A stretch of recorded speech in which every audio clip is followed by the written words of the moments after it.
السلام علیکم۔ آج ہم فرعون کے بارے میں بات کریں گے، حضرت موسیٰ علیہ السلام کے زمانے کا فرعون، جسے اللہ تعالیٰ نے عبرت کا نشان بنا دیا۔ کیا آپ لوگ جانتے ہیں کہ ہزاروں فرعونوں کی ممیوں میں سے وہ اصل فرعون کون تھا جو حضرت موسیٰ علیہ السلام کے زمانے میں ہلاک ہوا؟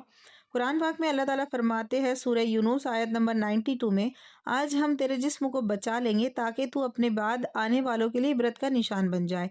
یہ آیت صدیوں تک انسانوں کے لیے ایک سوال بنی رہی، وہ جسم کہاں ہے، وہ عبرت کا نشان کیسے محفوظ رہا؟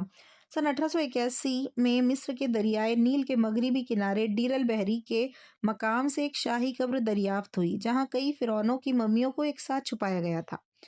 انہی میں سے ایک ممی ایسی تھی جس نے دنیا بھر کے ریسرچرز کو چونکا دیا۔ فرانسی ڈاکٹر اینڈ ریسرچر مورس بوکلے نے جب اس ممی کا سائنسی تجزیہ کیا تو انہوں نے ایک غیر معمولی بات نوٹ کی۔ اس جسم میں نمک یعنی سالٹ کی مقدار عام ممیوں کے مقابلے میں بہت زیادہ تھی۔ یہ بات حیران کن بھی تھی کیونکہ عام طور پر فرعونوں کی ممی سازی میں نمک کا استعمال تو ہوتا تھا، مگر اس حد تک نمک کی موجودگی اس بات کی طرف اشارہ کر رہی تھی کہ جسم کئی عرصے تک پانی میں یعنی سمندری پانی میں رہا۔